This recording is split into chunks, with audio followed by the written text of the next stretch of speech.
신앙생활을 하면서 수많은 성경을 읽고 우리가 묵상하고 있지만 오늘 본문처럼 목적이 분명한 메시지도 없는 것 같습니다. 예수께서 제자들에게 비유를 들려주셨죠.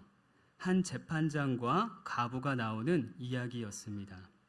이 이야기를 소개하고 있는 누가는요, 예수께서 이 비유를 제자들에게 들려주셨던 이유를 아주 분명하게 밝히고 있는데요.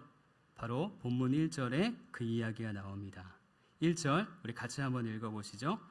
예수께서 그들에게 낙심하지 말아야 할 것을 비유로 말씀하여 이르시되, 주님께서 오늘 본문의 비유를 제자들에게 들려주셨던 이유는요, 항상 기도하고 낙심하지 말아야 할 것, 그것을 우리에게 가르쳐 주기 위함이었습니다. 사랑하는 여러분, 이 주님 말씀 따라 항상 기도하고 낙심하지 않기를 소원합니다. 왜요? 우리가 믿고 따르는 주님의 말씀이니까요.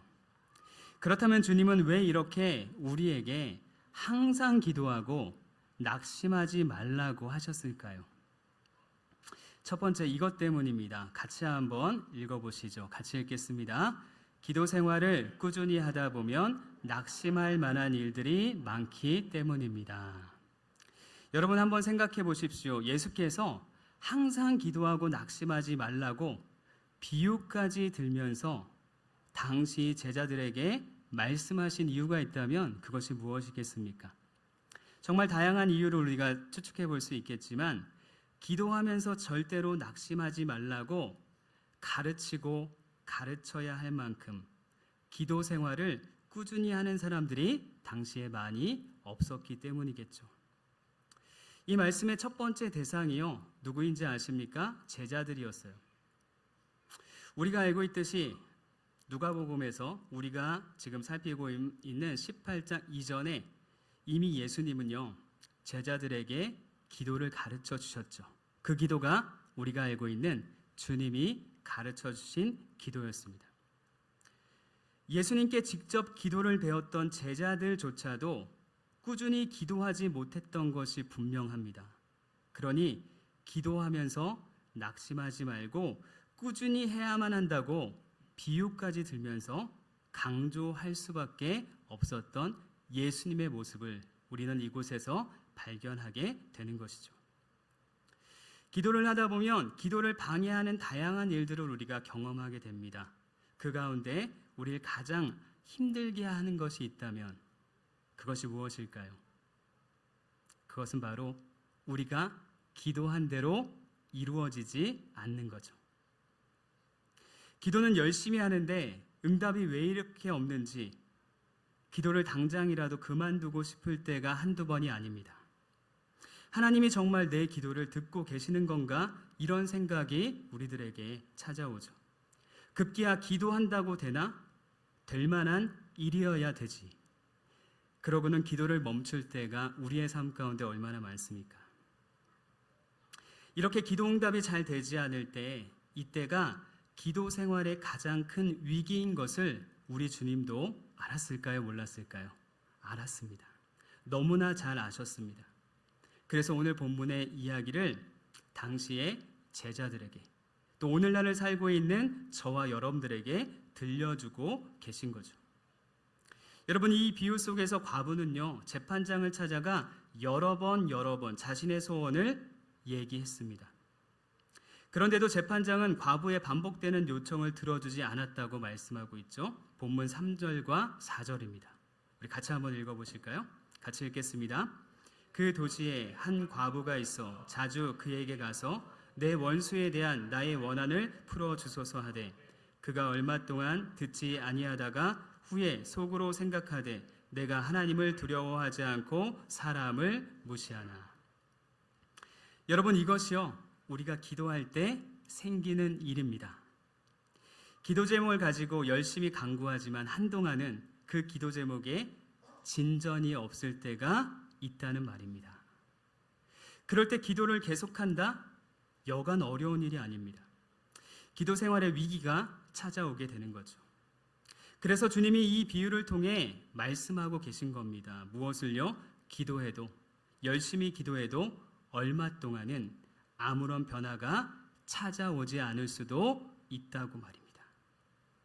그렇다면 여러분, 그럴 때 우리는 과연 어떻게 해야 할까요? 그에 대한 답을 주님이 말씀하고 계시죠. 그럼에도 불구하고 어떻게 해라? 기도하라고 말입니다. 그러면 왜 그렇게 해야 할까요? 그 얼마간의 시간이 지나면 반드시 하나님께서 우리에게 응답을 해 주실 것이기 때문이죠. 본문 5절을 함께 보실까요? 5절에 바로 그 이야기가 나와 있어요. 같이 읽습니다. 이 과부가 나를 번거롭게 하니 내가 그 원한을 풀어주리라. 그렇지 않으면 늘 와서 나를 괴롭게 하리라 하였느니라. 재판장은 결국 인내하며 간구하는 과부의 청을 들어주겠다고 이야기하고 있습니다. 물론 이 재판장이 과부의 청을 들어주는 그 동기는요, 선한 것이 아니었습니다. 철저하게 자신을 위한 것이었습니다. 자신이 더 이상 귀찮아지지 않기 위해 그 청을 들어주었던 거죠. 그런데 주님은요, 이 재판장의 모습을 하나님의 모습과 대조하며 인내하며 간구하는 기도의 중요성을 강조해 주셨습니다. 6절과 7절인데요. 같이 한번 확인해 보실까요? 같이 읽습니다. 주께서 또 이르시되 불의한 재판장이 말한 것을 들으라. 하물며 하나님께서 그 밤낮 부르짖는 택하신 자들의 원한을 풀어주지 아니하겠느냐? 그들에게 오래 참으시겠느냐? 여러분 보십시오. 자기 자신밖에 모르는 재판장도 인내하며 간구하는 과부의 청을 들어주는데 그 다음 나오는 말이 중요합니다. 하물며라고 하는 말이에요. 하물며 선하고 인자하신 하나님께서 우리의 기도를 모른 척 하실 리 없다. 반드시 응답하실 것이다. 때로 그것이 더디게 느껴질지라도 반드시 응답하실 것이다. 이렇게 말씀해 주고 계십니다. 기도하다 보면 낙심할 만한 일들이 정말 많습니다. 그럼에도 불구하고 기도하십시오. 왜요? 좋으신 하나님이 반드시 우리 기도에 응답할 것이기 때문입니다. 이런 하나님을 믿고 계속 기도하는 겁니다. 여러분, 두 번째로 기도하다가 우리가 낙심하지 말아야 할 이유가 있는데요. 화면을 보시고 같이 한번 읽어보시죠. 같이 읽겠습니다. 하나님은 하나님의 때에 응답하시는 분이기 때문입니다. 기도 응답이 지연되는 것 같아도 낙심하지 말고 기도하십시오. 왜냐하면 하나님의 때가 되면 반드시 하나님께서 응답해 주실 것이기 때문입니다. 그렇다면 여러분, 하나님은 왜 즉각적으로 우리에게 응답하시지 않고 굳이 얼마 동안의 시간을 보내시다가 우리에게 응답을 해 주시는 걸까요? 하나님께서 기도 응답을 바로 하지 않으시는 이유는요, 재판장의 악한 동기와는 전혀 다른 것입니다. 하나님이 나빠서가 아니라는 말입니다. 재판장은요, 자신의 편의를 위해 한동안 여인의 청을 거절했죠. 그러나 우리가 믿고 있는 하나님은요, 우리의 유익을 위해 기도 응답의 시기를 조절하신다 하는 겁니다. 우리에게 가장 좋은 것을 또 가장 좋은 때에 주시기 원하시는 하나님이기 때문에 기도 응답의 시기를 조절해 주시는 거죠. 여러분 생각해 보십시오. 만약 하나님께서 우리의 모든 간구를 그때마다 즉각적으로 응답해 주신다면 여러분 어떠실 것 같습니까? 정말 기쁘고 감사할 것 같죠? 기도할 맛이 날 것입니다. 그러나 그런 일이 실제로 일어난다면요, 우리 자신의 삶은 물론이고 우리가 살고 있는 이 세상은요, 당장 큰 혼란에 빠지고 말 것입니다. 아수라장이 되고 말 거예요. 이를테면 하나님께서 우리 모든 그리스도인들이 구하는 돈을요, 즉각적으로 다 주신다고 한번 생각해 보십시오. 어떤 일이 일어날까요? 온 세상의 은행을 다 털어야 할지도 모릅니다. 그런데 그렇게 되면요, 우리는 우리가 강구한 돈을 바로바로 얻을 수 있을지는 모르지만 우리는 결국 우리가 강구한 기도 때문에 더 힘든 세상을 살아가게 될 수 있습니다. 그러니 이것은 결코 우리에게 유익한 것이 아닙니다. 때문에 하나님께서는 우리 기도에 바로바로 응답하지 않으실 때가 있는 거죠. 모든 일에는 다 때가 있다라고 하는 전도서의 지혜를 우리는 다 기억해야 할 것입니다. 그래서 우리가 하나님 앞에 올려드리는 그 기도가 응답될 때도 있다라고 하는 것입니다. 하나님은 우리의 유익함을 위해서 가장 좋은 것을 가장 좋은 때에 허락해 주시는 분이십니다. 이런 하나님을 신뢰함으로 기도응답이 더딜지라도 인내하며 기도하는 저와 여러분들이 되어야 할 것입니다. 여러분, 당신의 날개로 나르리라 라고 하는 제목의 책이 있는데요, 바로 이런 책입니다. 이 책에 보면 유명한 인도인 의사 이야기가 등장합니다. 여성인데요, 그녀는 인도에서 아주 부유한 집에 예쁜 딸로 태어났습니다. 그런데 불행하게도 어느 날 교통사고로 두 다리를 잃고요, 그 예쁜 얼굴이 흉하게 일그러지고 말았습니다. 정말 절망의 나날들을 보내다가 마침내 그녀는 의사가 되었고요, 말년에는 나병 환자를 위해 봉사하면서 수많은 인도인에게 희망을 주는 그런 사람이 되었습니다. 그런 그녀가 이런 말을 남겼는데요, 나는 두 다리를 원했지만 하나님께서는 제게 두 날개를 주셨습니다. 이 여인이 그토록 원했던 거, 그게 뭐라고요? 두 다리였습니다.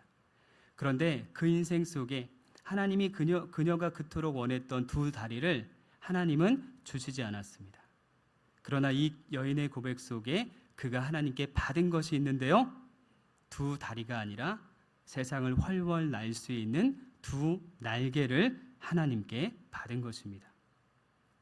여러분, 이 여인의 고백처럼 하나님은 단지 내가 원하는 것을 주시는 분이 아니다 하는 것입니다.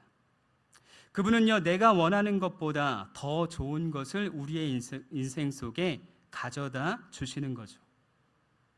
그저 72다리 정도가 아니라 우리의 인생에 날개를 달아주고 싶어 하시는 분, 그분이 바로 우리가 믿고 있는 하나님인 것입니다. 그분이 달아주시는 날개를 달고 날아보시지 않겠습니까?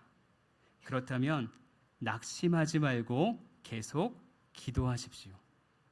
하나님은 하나님의 때에 하나님이 보시기에 가장 좋은 것을 우리에게 주실 것입니다. 그분을 신뢰함으로 그 하나님의 때를 기다리며 끝까지 인내하며 기도할 수 있는 저와 여러분들이 되기를 소원합니다. 세 번째, 우리가 기도하다가 낙심하지 말아야 할 또 다른 이유가 있는데요, 이것도 같이 한번 읽어보실까요? 같이 읽겠습니다. 주님이 다시 오실 날을 끝까지 잘 준비하기 위함입니다. 오늘 본문은요, 예수님이 자신의 재림에 대하여 교훈하시던 중에 해주셨던 말씀이었습니다. 그 시작이 어딘지 아십니까? 17장 22절 말씀입니다. 우리 같이 한번 확인해 볼까요? 같이 한번 읽겠습니다.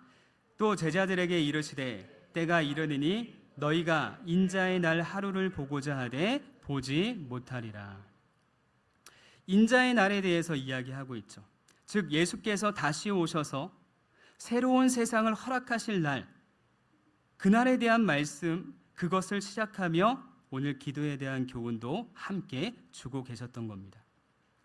여러분, 또 보십시오. 오늘 본문 마지막 절인데요, 또 한 번 이곳에서 예수님은 재림에 대한 말씀을 하고 계십니다. 8절을 함께 볼까요? 같이 한번 읽겠습니다. 내가 너희에게 이르노니 속히 그 원한을 풀어주시 그러나 인자가 올 때에 세상에서 믿음을 보겠느냐 하시니라.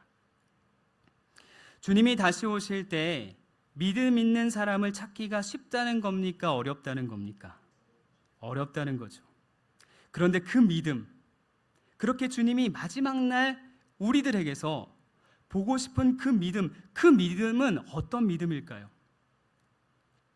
기도하는 일에 여러 가지 어려움이 있더라도 포기하지 않고 기도하며 사는 믿음이 바로 예수님이 마지막 날 우리들에게서 확인하고 싶은 믿음인 것입니다. 주님은 마지막 날 그런 믿음 가진 사람을 만나고 싶다고 지금 말씀하고 계신 거예요. 만일 우리가 주님 오실 때까지 이 믿음을 가지고 산다면 주님이 다시 오실 때 그 믿음 가지고 주님을 기쁘게 맞이할 수 있다라고 오늘 성경은 우리에게 말씀해 주고 있는 겁니다.